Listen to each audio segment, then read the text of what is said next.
Sorry about the short videos. My phone ran out of storage, so I had to delete some videos before that. So hopefully this one will be a bit longer. So going over diodes now.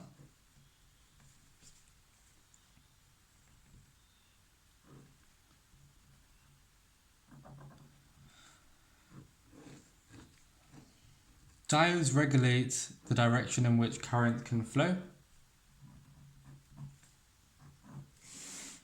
So it only allows current to flow in conventional direction, so conventional current, so from positive to negative. If I flip this diode around and it was now in this direction, current won't flow through this circuit because this arrow is in the opposite direction to conventional current.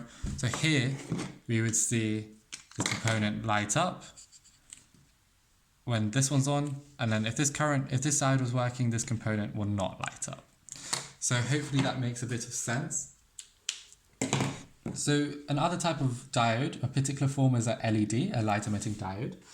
With this, it emits a certain light wavelength when current flows through it, and it's used mainly as a signal to show that current is flowing through a component, or alternatively it can be used as a light source. With the type of light that's emitted, it's only of one type of wavelength, unlike with a filament lamp, which can emit an entire spectrum of wavelength. So if it's mainly used as a signal and to control the direction of current, we don't want it to have a high resistance, and we want it to be very efficient in that way, because the lower the resistance, the less power it would use. And this is shown in the IV curve of a diode. So it looks something like this, where if the polarity is wrong, so it's not compatible with the polarity of the battery, no current will flow. Initially, when there's a very small current, the gradient here is higher, and when there's a bigger current and voltage, the gradient here, when there's a small current, the gradient here is lower, and when there's a bigger current and voltage, the gradient is higher, which means for a low voltage, there's a low 1 over there's a low 1 over R, which is what this equals to in terms of gradient, which means there's a high resistance. When there's a high gradient, there's a big 1 over R, which means there is a low resistance. So when there's a high I and high V, there's a low resistance. When there's a low I and low V, there's a high resistance. And this is useful because when you have a circuit, traditionally it has a fairly decent amount of voltage and current running through it. Hence, it will have a low resistance as a diode and be very efficient for the circuit. Looking at this graph, there's also another key thing to mention, and this is that because the gradient isn't a constant, this is a non-ohmic conductor, right? And also there's a point over here called the threshold, PD. And after this point, a small increase in voltage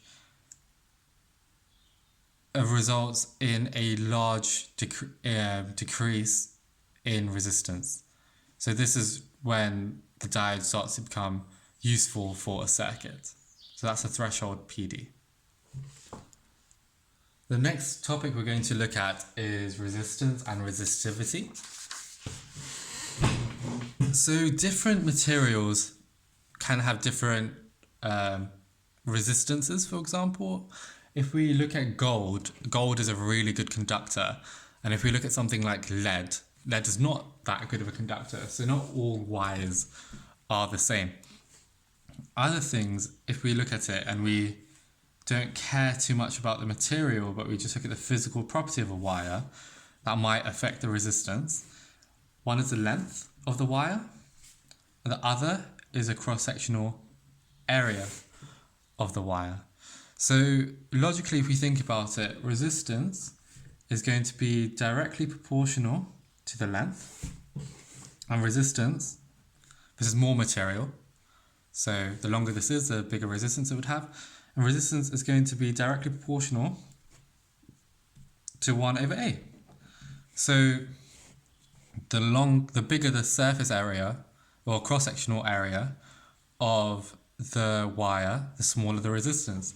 And if we combine this, we get R is directly proportional to L over A.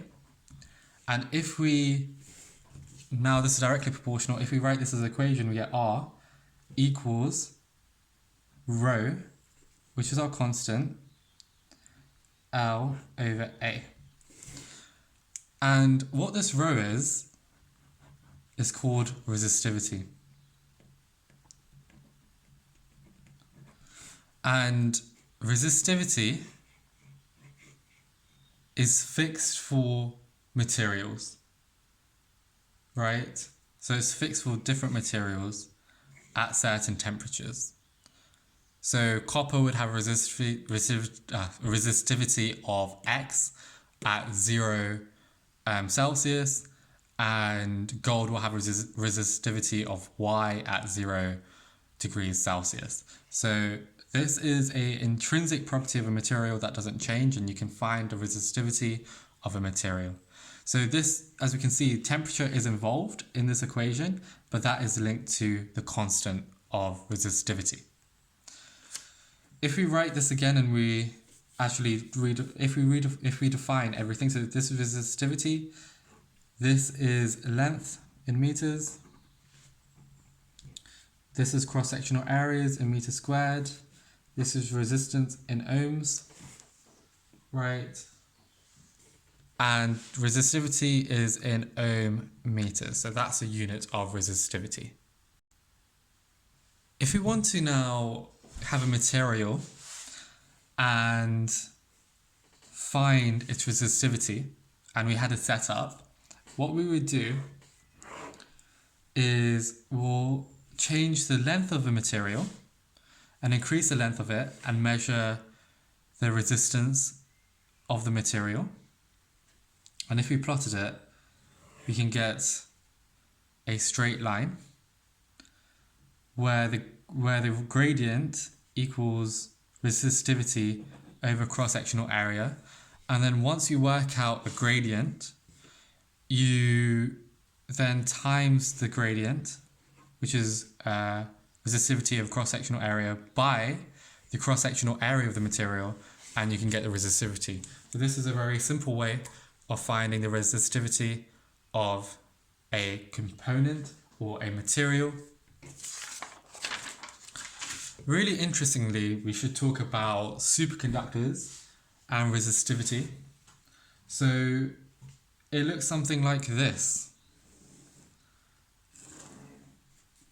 This is your resistivity in ohm meters, and this is your temperature.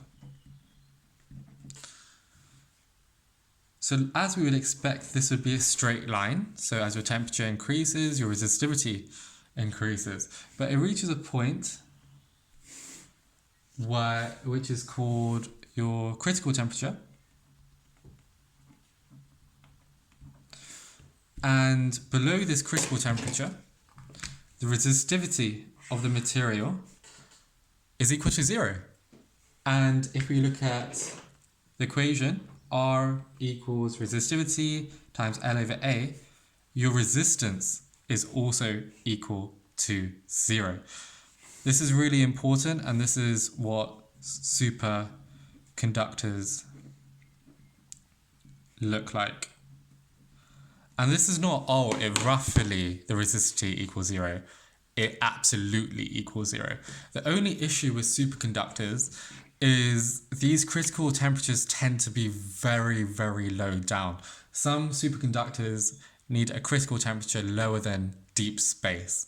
There are a few, like at CERN, that have a very low critical temperature, but still we can recreate it using the technology we have.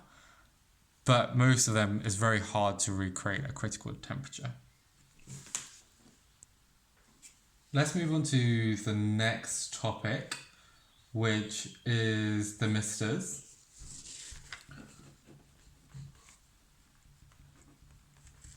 So a thermistor, the symbol of a thermistor looks like this.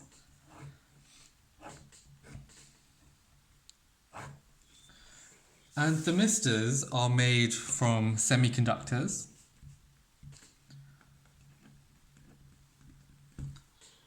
So normally, if we have a resistor, right, and we increase the temperature of the resistor, as explained before, you have your positive ions in your wire in their fixed conditions. You increase the temperature, they vibrate even more in their fixed conditions, and then you have electrons, and it's harder for them to move through this material as they have to expend even more energy, as there's an increase in the frequency of collisions between the positive ions and the delocalized electrons. So generally speaking, the higher your temperature, the higher your resistance, right? So this is for a normal resistor. For a thermistor, the opposite happens.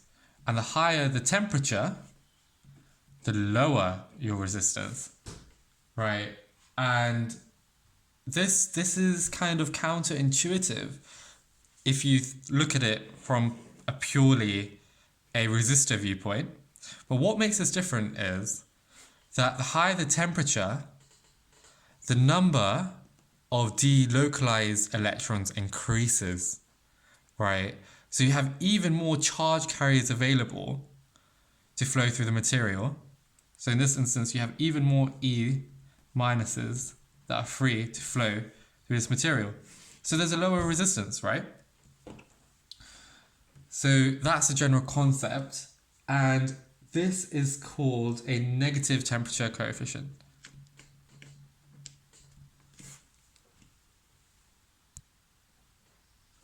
Temperature coefficient. So negative temperature coefficient means as your temperature increases, your resistance decreases. Negative temperature coefficient. So thermistors can be used in thermometers, in ACs, in fridges, in freezers, anything where you need to measure temperature, because also the change in temperature creates a drastic change in resistance. It's very sensitive because of the semiconducting material. If we draw a graph to show this, and this is your resistance,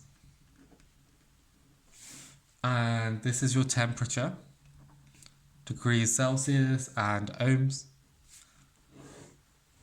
we get a graph that looks something like this. And let's say this was 500 ohms and 0 degrees Celsius, and this is 300 degrees Celsius, and this is almost like 20 ohms, right? So you can see, like, in a space of heating up to 300, 20 ohms is nothing compared to 500 ohms. And this is the real resistance temperature graph from an experiment. Another really important graph with thermistors is looking at how I changes with V. So again, this is non-ohmic, which means it doesn't have a constant gradient. It looks like this. And let's analyze over here what this means. So the gradient's really high, and over here the gradient's really low. So I over V equals 1 over R, right? So if this is really high, this is really high, which means R is really low. And likewise, if I over V is really low, so gradient here is smaller, that means you have a low 1 over R, which means R is very high, right? And likewise over here, R is very high and R is very low. And just going through the concept again of why this happens, as current increases, right, the number of collisions between the delocalized electrons and the positive ions increases, which means the positive ions vibrate even more in their fixed positions, leading to the temperature to increase, which means the number of density of free electrons increases further, therefore the resistance decreases. So as you have more current, the temperature increases, which means the density of free charge carriers also increases, which results in a decrease in resistance. So that's just the basics of a thermistor. If you wanted to actually think about a way of seeing how you can measure the resistance and temperature changes, like in this graph, it's very simply, you can just get a beaker and have it at different temperatures, put a thermometer in here, right? You have your thermistor, you have it linked up to an ohm meter, right? This is submerged in water or a liquid, and the temperature changes. You can literally just read off from your ohm meter what the resistance is. So the ohm meter has its own power supply and so forth, right? So that's the way you can create this graph. Let's move on to a different component and look at LDRs. So LDRs look like this, and what an LDR stands for is a light dependent resistor, right? So a key rule is the larger the light intensity,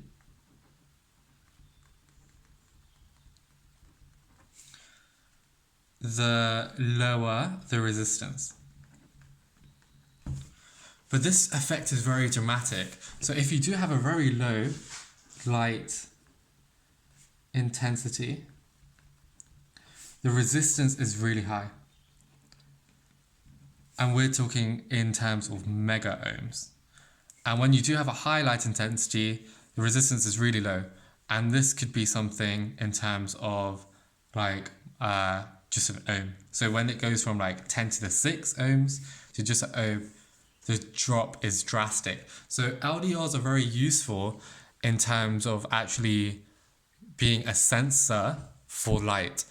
So this could be something like in lots of developing countries, you have street lights. Actually, no, also in the UK, right? You have street lights, and during the day they have solar panels on top of it, and the solar panels are charging a battery because LDR registers there's a certain resistance, right? So it must be sunny, so allow solar panels to store to battery all of the charge. And then during the night, when the resistance becomes really high, the solar panel storing switches off and the street lights switch on. So this is a very common example of LDR. A way of actually explaining this phenomena is because an LDR, again, is made of a semiconductor. So as more light shines upon the LDR, there are more a number density of charge carriers that become available, right? So there's more density of charge carriers that become available, so more free electrons are available, which results in less resistance. And likewise, conversely, when the light intensity is lower, there's a smaller number of charge carrier density that's available in a material, which means there's a higher resistance. So that's just the basics. If we want to now set up an experiment to kind of see and investigate the effect an LDR can have, when there's light on it. So if we have a circuit and over here we put a voltmeter, over here we have an amp meter, we're connected to the mains. Okay, there's a switch. I'm going to switch it on. Right, so this is a setup. We have a voltmeter and an ammeter. We should remember that V equals IR. So resistance equals V over I. So we carry on logging every V and corresponding I value, and then we divide them. So we have like, so, and then at a certain distance, we put a bulb, right? We have a bulb and we move it further and further away from the LDR. So it starts, I don't know, at 1 meter away. And then we move it to 1.5 meters, 2 meters, 2.5 meters, 3 meters, 3.5 meters, and so forth in a completely dark room. And then for each movement at 1 meter, we log a V and a. So we log a volt and a current. At 1.5 meters, we log other volt and current. And we divide the corresponding values to find a corresponding R value for distance what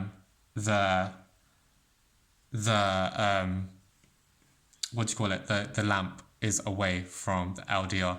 And if you do this, so the distance is also proportional to the light intensity. So if we draw this out, we get an R in ohms and a light intensity